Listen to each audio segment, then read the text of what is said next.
¿Qué pasaría si te dijera que en las últimas 72 horas, mientras la mayoría revisaba el teléfono, tomaba café o deslizaba titulares sin demasiada atención, Estados Unidos y Canadá ejecutaron en silencio una maniobra financiera tan profunda, tan estructural, que cambia el ADN económico de todo un continente? No fue un tratado comercial, no fue una guerra de aranceles, ni siquiera una cumbre del G7 con cámaras y discursos grandilocuentes.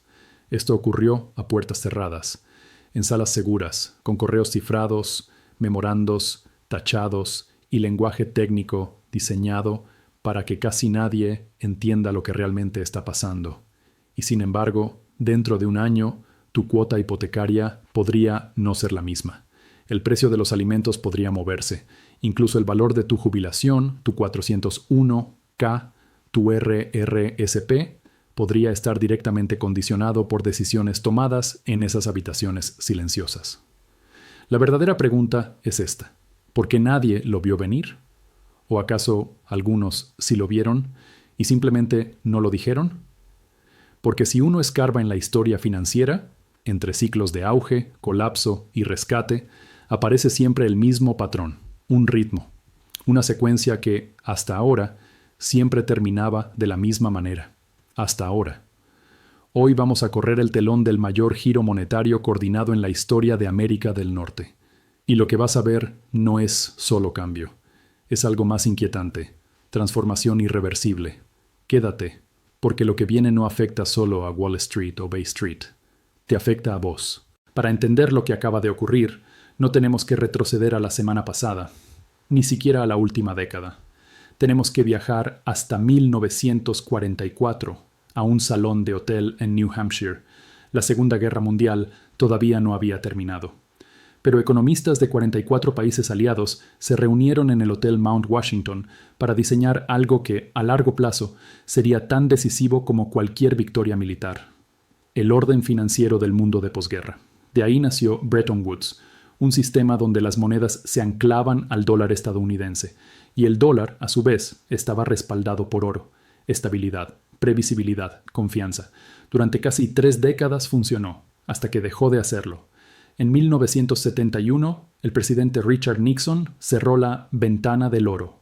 El dólar pasó a flotar libremente. Las monedas quedaron desligadas de cualquier respaldo tangible, y los bancos centrales, especialmente la Reserva Federal y el Banco de Canadá, se convirtieron en los nuevos guardianes de la estabilidad económica. Pero hay algo que muy pocos recuerdan. Canadá nunca se alineó completamente con la ortodoxia monetaria liderada por Estados Unidos. Flotó su moneda antes, en 1950. Mantuvo regulaciones bancarias más estrictas. Evitó algunos de los excesos que devastaron a Estados Unidos en 2008. Y, sobre todo, nunca renunció a su capacidad de actuar de forma unilateral en una crisis. Durante 80 años existió un pacto no escrito entre ambos países: mantener la estabilidad, proteger a la clase media, evitar experimentos radicales. Ese pacto acaba de romperse, y no fue por inflación, no fue por recesión, ni siquiera por China o Rusia, fue por algo mucho más silencioso. Y mucho más peligroso. Volvamos a 2008. El sistema financiero global colapsa. Bancos gigantes caen. Millones pierden sus casas, sus ahorros, su seguridad. Frente a ese abismo, los bancos centrales reaccionan con una sola herramienta que parecía disponible: dinero barato en cantidades masivas.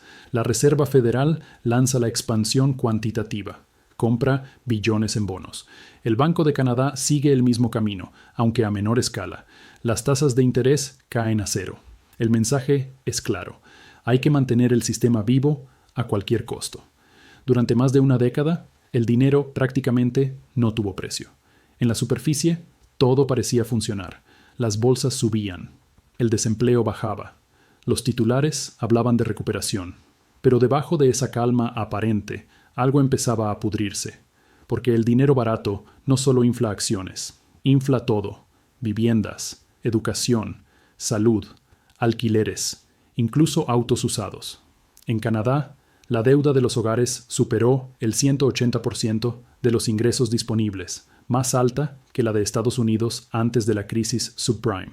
En Estados Unidos, la deuda estudiantil cruzó los 1,7 billones de dólares. Los préstamos automotrices empezaron a mostrar tasas récord de mora, y el alquiler comenzó a asfixiar a la clase trabajadora. Aún así, los responsables políticos se negaron a cambiar el rumbo. ¿Por qué?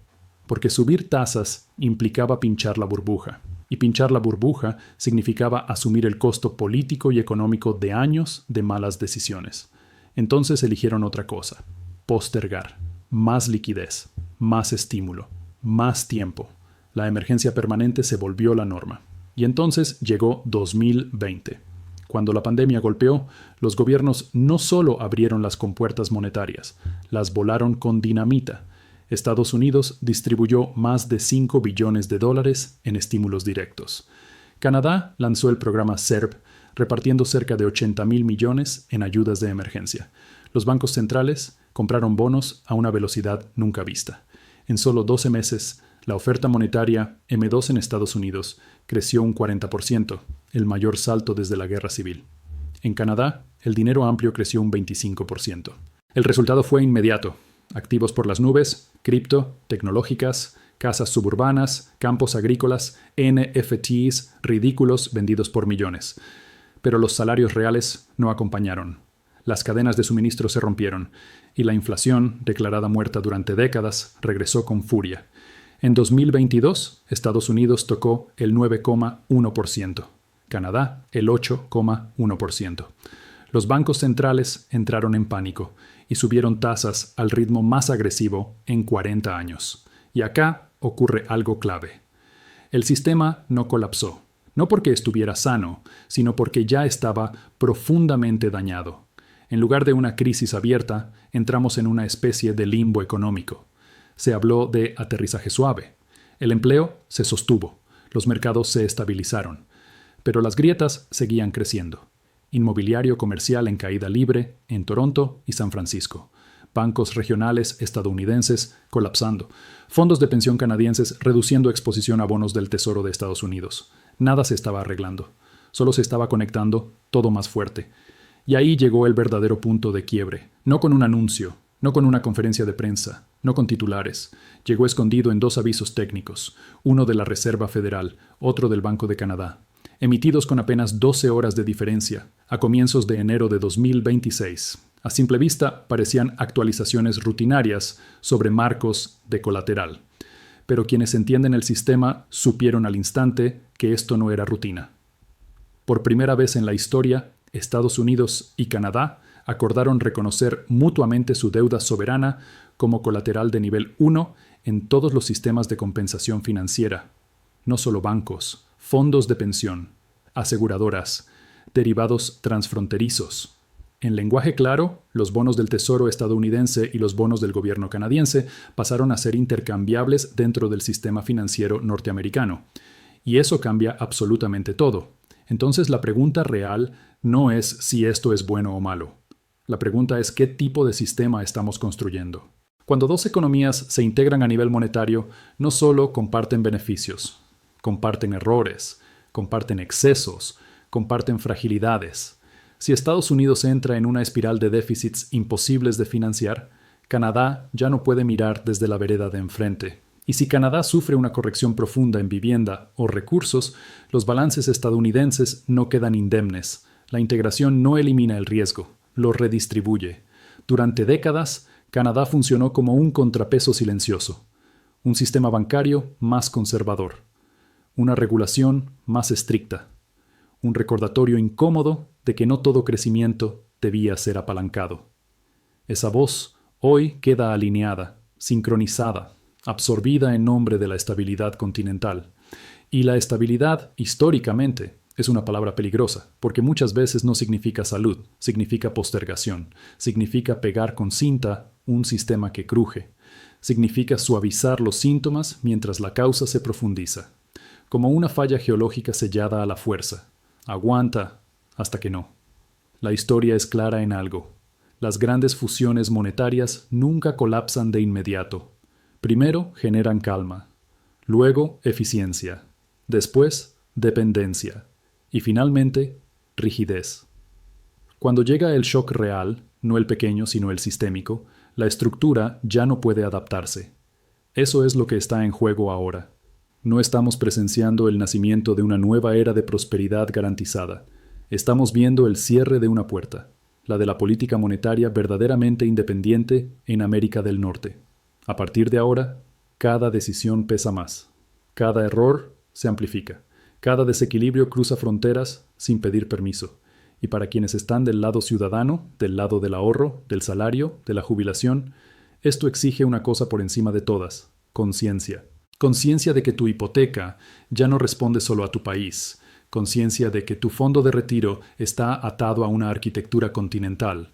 Conciencia de que los próximos ajustes no van a venir con anuncios claros ni explicaciones simples. Detrás del mercado existe para eso, para mirar lo que se decide en silencio, para entender los mecanismos antes de que se vuelvan inevitables, para no confundir coordinación con solidez ni calma con seguridad. Gracias por llegar hasta el final, y gracias, sobre todo, por pensar antes de que el sistema te obligue a hacerlo.